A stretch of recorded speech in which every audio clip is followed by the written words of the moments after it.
How to lock a WhatsApp chat. To get started, first of all, open up the WhatsApp application on your phone. You will then be brought to the chats page.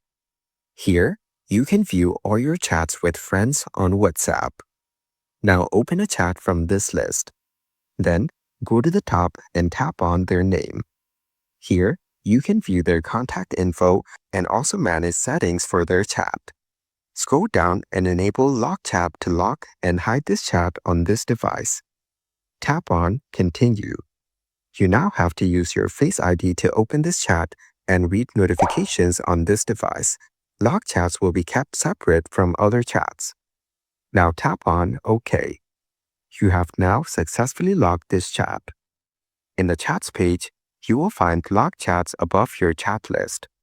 Tap on it to view all your locked chats on WhatsApp. Following these steps, you can easily lock a WhatsApp chat.